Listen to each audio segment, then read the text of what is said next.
L'édito politique sur Europe 1. Bonjour Alexis Brézet. Bonjour Dimitri. Du Figaro, de l'intervention d'Emmanuel Macron mercredi sur France 2. On a surtout retenu la main tendue aux Républicains. Le président de la République se serait-il décidé à franchir le Rubicon qui le sépare de la droite, ainsi que le lui suggérait Nicolas Sarkozy ce week-end dans le journal du dimanche? Ce qui est sûr, c'est qu'Emmanuel Macron a lu de très près l'interview de Nicolas Sarkozy. D'ailleurs, la comparaison des deux interventions est édifiante.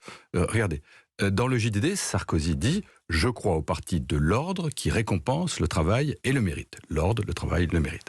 Mercredi soir, lorsqu'il dénonce la conjonction NUPS-RN, Macron dit « Ils ne sont pas du côté du mérite, de l'ordre, du travail ». Le même tiercé, mais dans le désordre. Et il le répète au cas où on n'aurait pas bien compris. Ce en quoi je crois, c'est à une société du travail et du mérite. Un peu plus tard, Emmanuel Macron dit qu'il veut une France plus forte, plus juste, plus apaisée. Et vous vous souvenez du slogan de Sarkozy en 2012 ? La France forte et juste. Ouais. À ce niveau-là, c'est plus de l'inspiration, c'est du copier-coller. Et pourtant, attention, il ne faut pas s'y tromper. Si tous deux souhaitent bien un rapprochement entre LR et le gouvernement, ils ne parlent pas, loin s'en faut, de la même chose. Nicolas Sarkozy le dit, il est, je cite, « pour un accord de gouvernement en bonne et due forme ». Bon, en clair, c'est quoi ? C'est la constitution d'une nouvelle majorité, d'un nouveau gouvernement, dont LR serait partie prenante, et il appelle Emmanuel Macron à en prendre l'initiative. Mais Emmanuel Macron, lui, ne dit pas cela du tout. Certes, il parle d'alliance avec LR, mais il précise aussitôt qu'il s'agit de travailler ensemble, je cite encore, pour passer la réforme sur le travail, la réforme sur les retraites, celle sur l'immigration ou celle sur les énergies renouvelables. Ça n'a rien à voir avec un accord de gouvernement. Il cherche tout simplement des voix d'appoint pour faire adopter un certain nombre de lois. C'est pas scandaleux, mais c'est pas une coalition. Croyez-vous que l'un de ces deux scénarios ait des chances de se réaliser, Alexis? Alors, celui d'Emmanuel Macron, oui. Et ça n'aurait rien de nouveau ni de bien extraordinaire. Enfin, au début du premier quinquennat, les LR ont bien voté les lois travail, la loi SNCF, la fin de l'ISF. Cet été, ils ont voté les mesures pouvoir d'achat.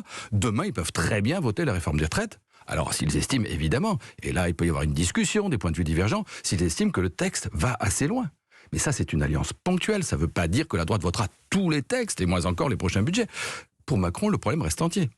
Alors, quant au scénario Sarkozy, celui de la vraie coalition, dans l'état actuel des choses, alors il me paraît en revanche totalement improbable. D'abord parce que les députés LR sont anti-macronistes, qu'ils ont été élus par des électeurs anti-macronistes, souvent enragés, qui leur reprochent déjà de ne pas avoir voté la censure. Et ils n'ont aucune envie, ces députés, de monter à bord du Titanic. Et ensuite, deuxième raison, parce que Emmanuel Macron ne la souhaite pas non plus, cette coalition. Il doit aussi compter avec sa gauche, qui lui reproche d'avoir déjà dérivé trop à droite. Et il ne veut surtout pas officialiser une conversion qui serait perçue comme une trahison. Mais alors, le gouvernement reste à la merci d'une motion de censure. Le coup n'est pas passé si loin, d'ailleurs, en début de semaine. Si demain, LR dépose sa motion de censure, rien ne dit qu'elle ne sera pas adoptée, alors. Ah oui, et c'est tout le drame d'Emmanuel Macron. Si cela arrive, il n'aura plus le choix qu'entre deux solutions. Dissoudre, avec le risque que la majorité passe au RN, ou bien consentir, mais cette fois contraint et forcé, au scénario Sarkozy en nommant un Premier ministre issu de LR. Dans un cas comme dans l'autre, et ça c'est un grand classique de second mandat, cela s'appelle, en droit ou en fait, la cohabitation. Merci Alexis Brézet. À la une du Figaro, ce matin, ficelle et bout de chandelle. Comment la hausse des prix change la vie des Français. Bon week-end Alexis.